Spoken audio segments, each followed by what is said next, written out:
আসসালামু আলাইকুম। ব্র্যান্ড, আজকে ব্র্যান্ড নিয়ে কিছু কথা বলবো।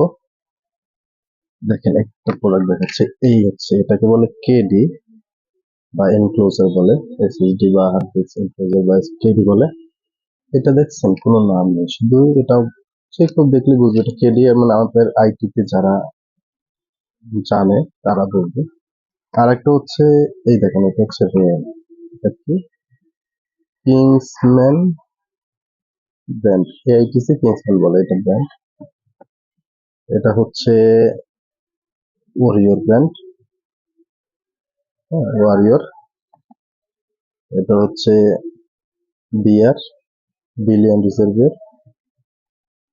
এটা হচ্ছে কিংসম্যানের এনভেনি। এটা হচ্ছে কিং স্পেক, কিং স্পেক। এটা ওয়ারিয়র। আরো আছে আমাদের আইটিতে, আরো অনেক ব্র্যান্ড আছে, ক্রোশিয়ার, পিওনাই, এডাটা, বিভিন্ন ধরনের ব্র্যান্ড আছে। এখন যে ব্র্যান্ড গুলো আমাদের দেশে আগে আসছে বা আগে মার্কেটিং করছে, হ্যাঁ, এটা এখন পপুলার ব্র্যান্ড। হ্যাঁ, এটা একটা ব্র্যান্ড ভ্যালু আছে।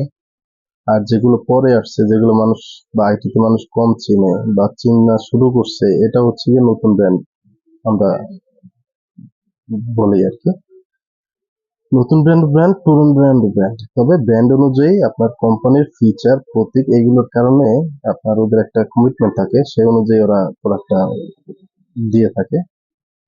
আর ব্র্যান্ডের গুলো যেমন ধরেন যে বেশি ব্র্যান্ড, মানে খুব দামি ব্র্যান্ড, যার যেমন ব্র্যান্ড তার ওরকম প্রাইসিং। এখন প্রাইজিং এর ক্ষেত্রেও দেখা যাচ্ছে ইদানিং সব ব্র্যান্ডের প্রাইস অনেক হাই, তার ভিতরে একটু কম প্রাইসের কিছু ব্র্যান্ড আছে। হ্যাঁ, এগুলোই আর কি ব্র্যান্ড। আর একজন আমাকে বলছিল আর কি যে কম, মানে আপনি যে এগুলো করেন এগুলো তো ব্র্যান্ড, ভালো ভালো ব্র্যান্ড আছে, এগুলো একটু বেছেন। ভালো ব্র্যান্ডও তো সেল করি, সব ব্র্যান্ডই সেল করি, ভালো ব্র্যান্ড সেল করবো, ঠিক আছে। এখন ধরেন আমেরিকার ইন্টারসেপে যে যুদ্ধ হচ্ছে, আমেরিকার যে ব্র্যান্ডের ইন্টারসেপ্ট তৈরি করছে, হ্যাঁ, ইসরায়েল বা মধ্যপ্রাচ্যে দিছে, ইরানের তো ড্রোন দিয়ে সব খালাস করে দিছে, বুঝতে পারছেন। এখন ইরানের ড্রোন দিয়ে যদি সব খালাস করে দেয়, তাহলে কি নতুন ব্র্যান্ড কি ব্র্যান্ড না? এগুলো কি প্রোডাক্ট না? এগুলো প্রোডাক্ট।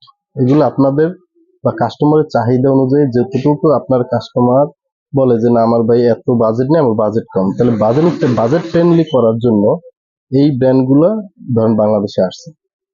এই ব্র্যান্ডেরই আবার অন্য কান্ট্রিতে দেখা যায় এর থেকেও ভালো কোয়ালিটির, ভালো ইয়া দিয়ে তৈরি করে, যেগুলোর প্রাইসও বেশি। যেমন চায়নার একটা পপুলার একটা ব্র্যান্ড আছে, যেটা আমাদের দেশে অনেকে বলে দূর এটা ব্র্যান্ড হইলো, কিন্তু ওইটা ওই দেশে পপুলার। আর ওই দেশের যেটা নিম্নমানের সেটা এই দেশে হয়ে গেছে ব্র্যান্ড।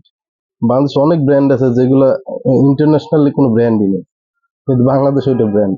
ওই ব্র্যান্ড অনেক বছর যাবত এই দেশে চলছে, আর প্রোডাক্ট ভালো দিছে, কোয়ালিটি ঠিক রাখছে, বাস, এটা ব্র্যান্ড। এটাই হচ্ছে বিষয়। আর এই আর কি, এর বিষয়ে আর আজকে আলোচনা করবো না। সবাইকে ধন্যবাদ।